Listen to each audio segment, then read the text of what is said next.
اللهم صل على محمد وآل محمد. بسم اللہ الرحمن الرحیم. الحمد للہ وکفی والسلام علی عبادہ الذین اصطفی.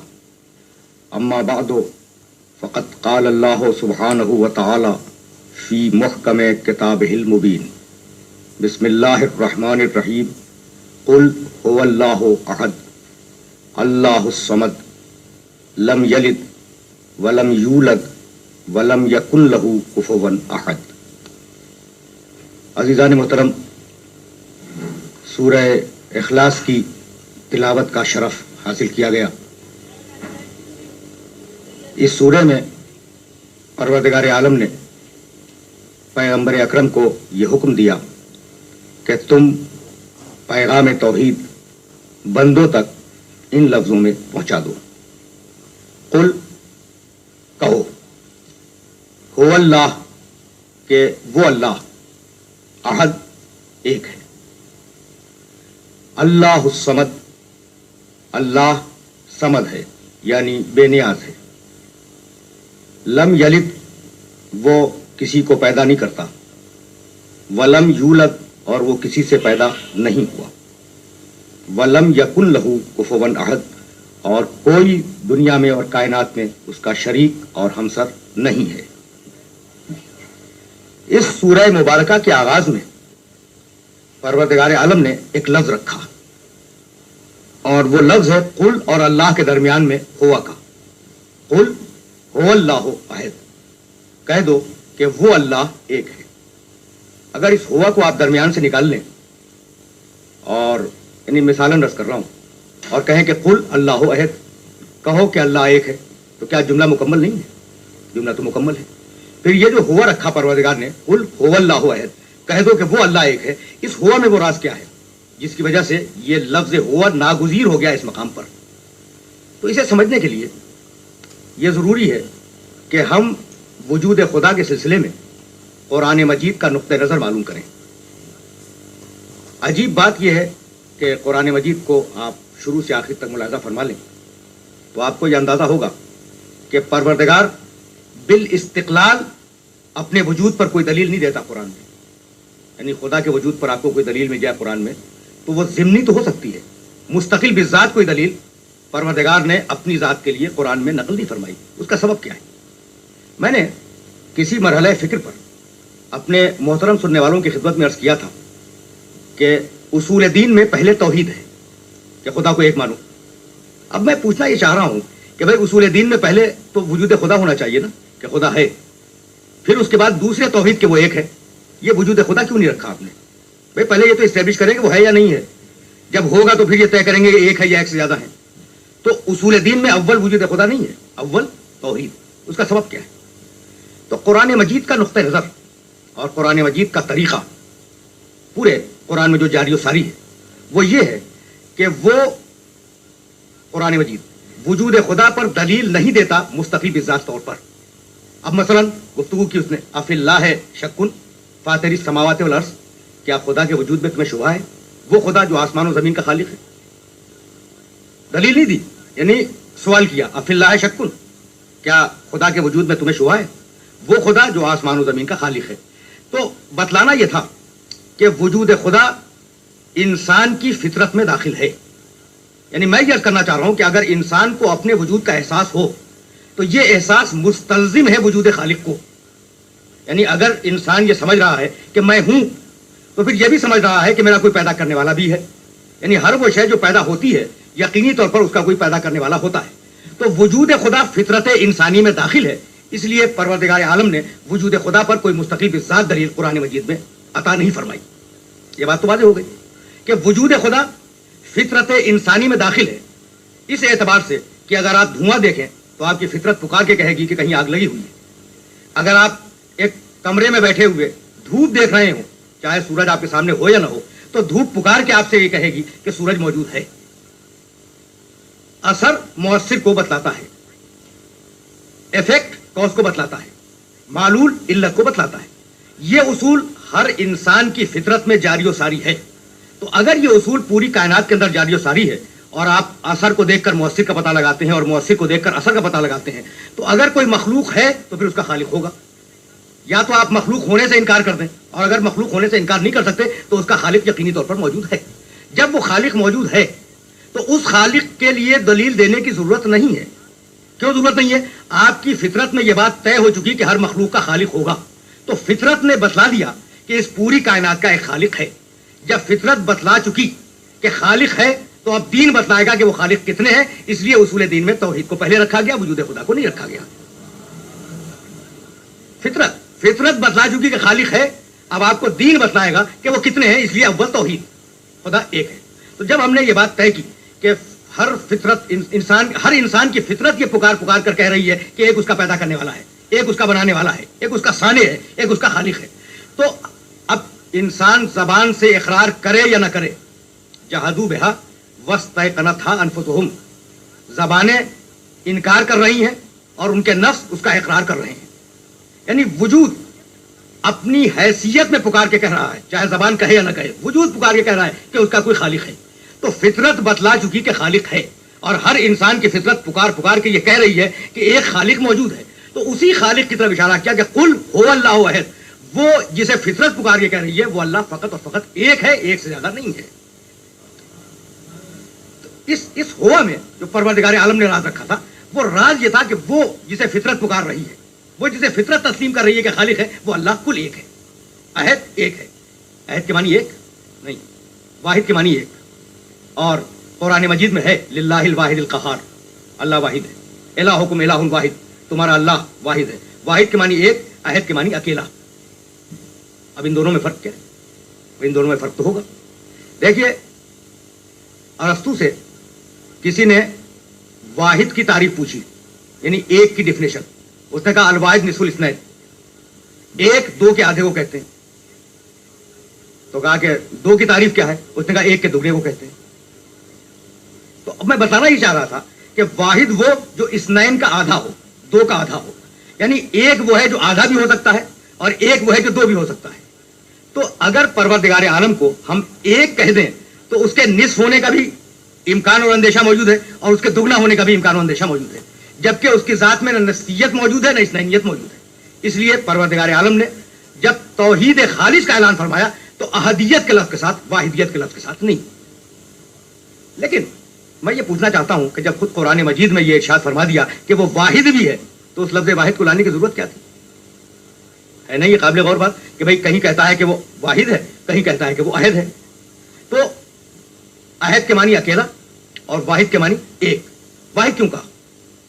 تو آپ یقین فرمائیں کہ قرآن مجید کسی ایک سطح ذہن کے لیے نہیں آیا، بلکہ جتنی سطحیں ذہن کی دنیا میں پائی جا سکتی ہیں ان ساری سطحوں کو مکمل طور پر ذہنی طور پر فیڈ کرنے کے لیے قرآن مجید کو نازل کیا گیا. تو یہ جو لفظ واحد آیا ہے نا، وہ ان 360 بتوں کے اور خداؤں کے مقابلے میں آیا کہ تمہارے ذہن میں جو یہ 360 بت براجمان ہیں اور موجود ہیں، تو ان 360 کے مقابلے میں اس ایک کی عبادت کرو.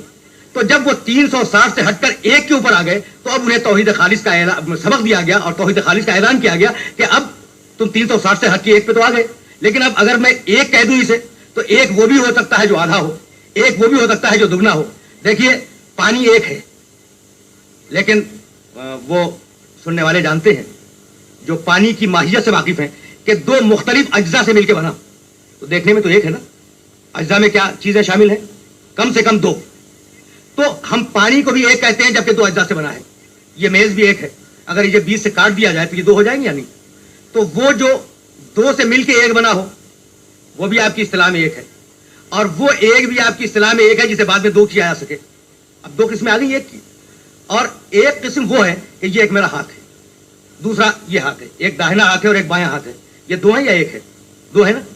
ایک شکل، ایک صورت، ایک صفات، ایک خصلت، اس کے باوجود یہ دو ہیں. کیوں؟ اس لیے کہ دو الگ الگ جہتوں میں ہیں.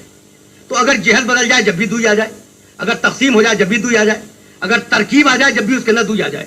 تو خبردار اپنے خدا کو اس طریقے سے نہ سمجھنا کہ وہ قابل تقسیم نہیں ہے، وہ قابل جہت نہیں ہے، وہ قابل مکان نہیں ہے، وہ قابل زمان نہیں ہے، وہ فقط اور فقط احد ہے. اس لفظ احدیت میں یہ راز تھا. اور اب اس کے آگے اس کی تشریح کی, اللہ الصمد. سنو, اللہ صمد ہے.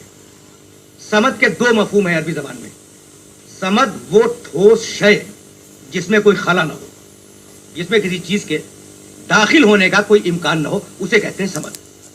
اور صمد کے معنی بے نیاز, جو کسی کی احتیاج نہ رکھتا. تو ارشاد فرمایا کہ اللہ الصمد, پروردگار بے نیاز ہے اور اتنا ٹھوس ہے. ٹھوس سے مراد مادی ٹھوس نہیں, وہ روحانی ٹھوس. اتنا ٹھوس ہے کہ اس کے اندر کسی چیز کے دخول کا کوئی امکان پایا نہیں جاتا. اگر یہ بات میں اپنے سننے والوں تک پہنچا سکا تو مجھے اجازت دیں کہ میں اسی منزل فکر پر ایک نئی بحث کا اور ایک نئے خیال کا آغاز کروں.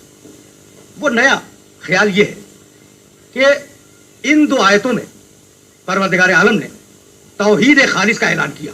قل هو اللہ احد اللہ الصمد, لم یلد ولم یولد ولم یکن لہ کفوا احد. یہ نسبتیں ہیں اور اضافتیں ہیں کہ وہ کسی سے پیدا نہیں ہوا, وہ کسی کو پیدا نہیں کرتا, اس کا کوئی ہمسر نہیں ہے. اس کے اندر ساری چیزیں سمیٹ لی پروردگار عالم نے. وہ سارے عقائد شرک جو اس عہد میں موجود تھے ان سب کو سمیٹ کے ان کی تردید کر دی. توحید خالص کا دو جملوں میں اعلان ہے, قل هو اللہ احد اللہ الصمد.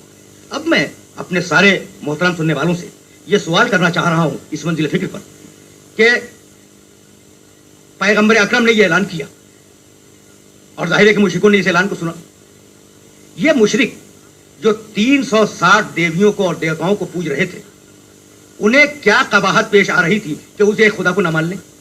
بھائی 360 ان کے, ایک محمد رسول اللہ صلی اللہ علیہ وسلم کا.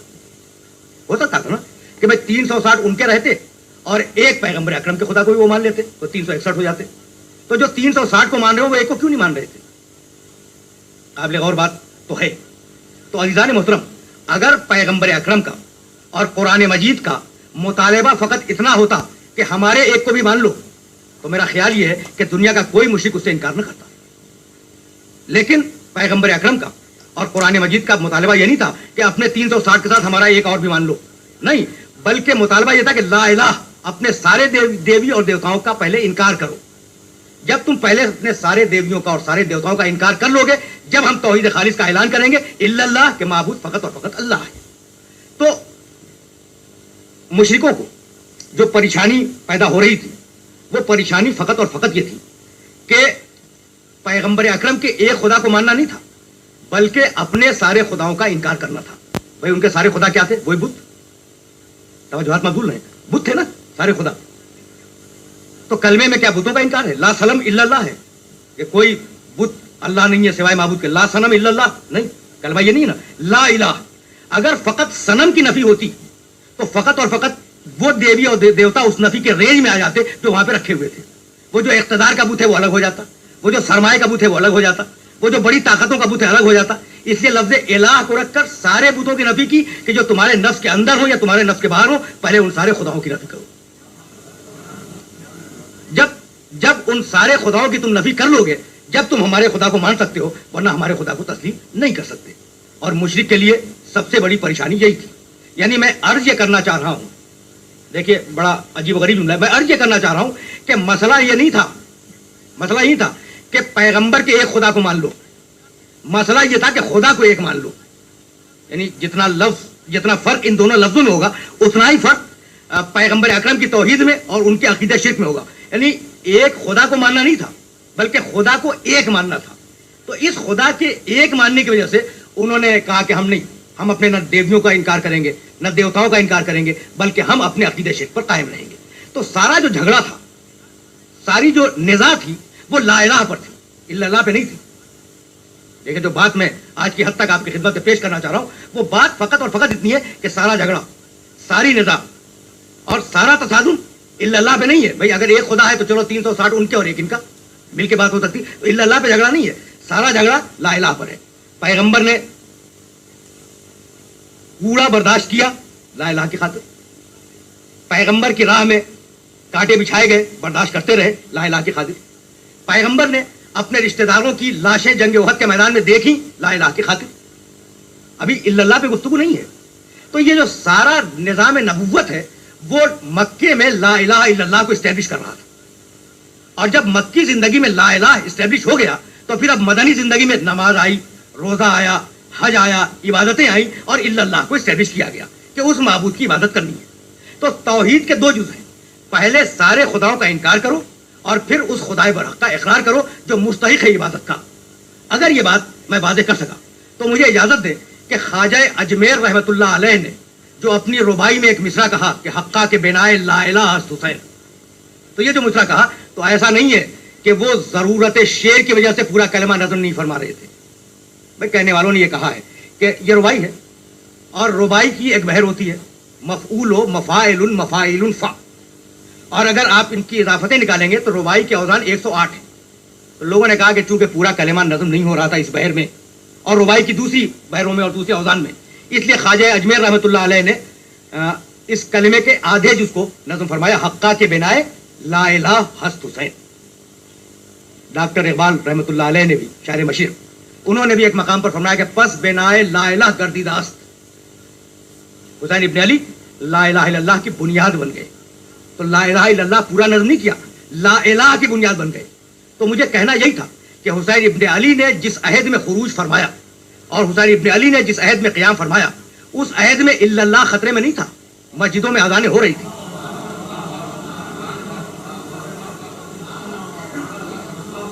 حسین ابن علی نے جس عہد میں قیام فرمایا ہے اس عہد میں الا اللہ خطرے میں نہیں تھا، مسجدوں میں اذانیں تھیں، نمازی موجود تھے، زکات دی جا رہی تھی، حج کیا جا رہا تھا، لوگوں میں روح اسلام بیدار تھی، لوگ شریعت محمد پر عمل کر رہے تھے. خطرے میں لا الہ تھا، خطرے میں لا الہ تھا. ایک ایسا شخص اور ایک ایسی ذات جو سارے خدایان باطل کی نمائندہ بن کے آ گئی ہو، تو اب ضرورت تھی اس کے مقابلے پر ایک ایسا شخص اٹھے جو سارے ہادیان برحق کا نمائندہ ہو اور تیشہ لا الہ کی ضرب سے اس بت باطل کو توڑ دے. یہی سبب ہے کہ اب میں کس طریقے سے اس مفہوم کو آپ کی خدمت میں پیش کروں یہ سوچ رہا ہوں. یہی سبب ہے، اگر آپ توجہ فرمائیں گے تو آپ کو اندازہ ہوگا کہ پروردگار عالم کو معلوم کرنے کے اور جاننے کے دو ہی ذریعے. ایک ذریعہ یہ ہے کہ اثر دیکھ کے مؤثر کا پتہ چلاؤ، اثر دیکھ کے مؤثر کا پتہ چلاؤ. میں نے ابھی مثال دی کہ دھوئیں کو دیکھو آگ پہچان لو، دھوپ کو دیکھو سورج کو پہچان لو. اور ایک طریقہ یہ کہ براہ راست آگ کو دیکھ لو تو اب دھواں بیچ سے نکل جائے گا نا، اور براہ راست سورج کو دیکھ لو تو دھوپ درمیان سے نکل جائے گی.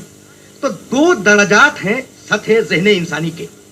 ایک سطح کے وہ لوگ ہیں جو کائنات کے آثار کو دیکھ کر اس کے خالق اور اس کے مؤثر کو معلوم کرتے ہیں، اور دوسری سطح کے وہ لوگ ہیں جو اس کائنات سے ہٹ کر براہ راست اس کے جلوے کے مشاہدے کو اور اس کے وجود کے مشاہدے کو اپنا مطمئن نظر بنا لیتے ہیں. یہ بات اس وقت تک ثابت نہیں ہوگی جب تک کہ میں آپ کے سامنے مثال نہ پیش کروں. دیکھیے قرآن نے کہا کہ ہم نے اس کائنات میں نشانیاں رکھی ہیں. ان فی ذلک لآیۃ لقوم یعقلون، ان فی ذلک لآیات لقوم یؤمنون، ان فی ذلک لآیۃ لقوم یذکرون. یہ پوری جو کائنات ہے نا، سمجھنے والوں کے لیے، سننے والوں کے لیے، دیکھنے والوں کے لیے، صاحبان ذکر کے لیے، صاحبان عقل کے لیے اور صاحبان تدبر کے لیے، یہ کائنات نشانی ہے اللہ کی کہ کائنات کو دیکھو اللہ کو پہچانو. بھئی یہی ہے نا، کائنات کو دیکھو اللہ کو پہچانو. یہ چمکتا ہوا سورج، یہ روشن چاند، یہ بہتا ہوا دریا، یہ اگتے ہوئے پودے، یہ روز و شب کی آمد و رفت، یہ سمندروں کی کب پھینکتی ہوئی موجیں، انہیں دیکھو کہ یہ حرکت کس طریقے سے قائم ہے اور اس مؤثر کو پہچانو. تو اب ایک طریقہ دے دیا قرآن نے، ایک طریقہ دیا کہ اثر کو دیکھو مؤثر کو پہچانو. تو سورج دیکھا ہم نے خدا کو پہچانا، چاند دیکھا ہم نے خدا کو پہچانا، زمین دیکھی ہم نے خدا کو پہچانا. یعنی قرآن نے طریقہ یہ بتلایا ہے. تو کائنات کو دیکھو خدا کو پہچانو، لیکن وہ مخلوق اول جسے اللہ نے کائنات سے پہلے پیدا کیا ہو، بھئی وہ کیا دیکھ کے پہچانے؟ وہ مخلوق اول سرکار دو عالم حضرت پیغمبر اکرم صلی اللہ علیہ وآلہ وسلم، وہ تو کائنات میں اول مخلوق ہے نا. نہ سورج ہے، نہ چاند ہے، نہ شجر ہے، نہ حجر ہے، نہ فرشتے ہیں، نہ آسمان ہے، نہ زمین ہے، نہ عرش ہے، نہ کرسی ہے. تو اب پیغمبر اکرم کس چیز کو دیکھ کے خدا کو پہچانے؟ تو اب ایک ہی صورت ہے اس سوال کی کہ پیغمبر اکرم نے براہ راست جلوہ رب دیکھا اور خدا کو پہچانا. تو کائنات کی واحد ذات ہے پیغمبر اکرم کی جس نے براہ راست جلوہ الہی کو دیکھا اور جلوہ الہی کو دیکھنے کے بعد اسے پہچانا. تو اب پیغمبر اکرم انتہائی قرب میں ہے خدا کے، اس لیے انتہائی معرفت رکھتے ہیں خدا کی. اب اگر کوئی شخص انتہائی قرب میں آ جائے پیغمبر اکرم کے تو وہ اسی انتہائی معرفت کے اوپر ہوگا. اسی دن کے لیے تو کہا تھا نا کہ حسین منی وانا من ہو، میں حسین سے ہوں، حسین مجھ سے ہے. یہ اتنا قریب ہے کہ جو مقام معرفت میرا ہے میری اتباع میں میری پیروی میں وہی مقام معرفت اس کا ہے. یہی سبب ہے کہ حسین ابن علی نے مقام عرفات پر کھڑے ہونے کے بعد جو دعا فرمائی ہے, طویل ترین دعا ہے دعاؤں کی تاریخ کی, اس میں ایک جملہ رکھ دیا, الہی ترددی فی الآثار یوجب بعد المزار. پروردگار میں جان رہا ہوں کہ اگر کوئی شخص اس دنیا کے آثار میں الجھ کے رہ جائے تو تجھ تک پہنچنے میں اسے دیر ہو جائے گی. بھائی آثار کے ذریعے جانے والا پروردگار عالم تک دیر میں پہنچے گا, اور جو آثار سے ہٹ کے براہ راست جانا چاہے اسے جلدی ہو جائے گی پہنچنے میں. اس کے بعد ارشاد فرمایا کہ متا غبت حتی تحتاج الی الدلیل یدل علیک. پروردگار تو غائب کب ہے, تو غائب کب ہے کہ میں تیرے لیے دلیل ڈھونڈ کے لاؤں تجھ تک پہنچنے کے لیے. پروردگار تو غائب کب ہے کہ میں تجھ تک دلیل ڈھونڈوں پہنچنے کے لیے. نہیں پروردگار. اس کے بعد ارشاد فرمایا یکون لغیرک من الظہور ما لیس لک. کیا تیرے غیر کے پاس یعنی ما سوی اللہ کے پاس ایسا ظہور ہے جو تیرے پاس نہیں ہے؟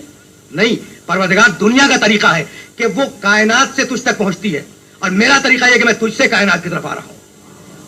اور اس کے بعد ارشاد فرمایا امیت عین لا تراک. پروردگار وہ آنکھیں اندھی ہیں جو تجھے نہیں دیکھتی.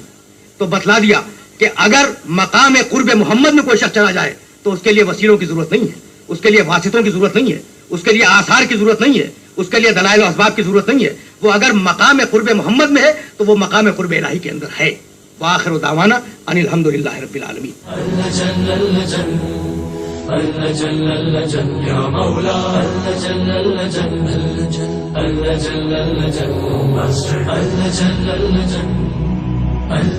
يا صاحب السماء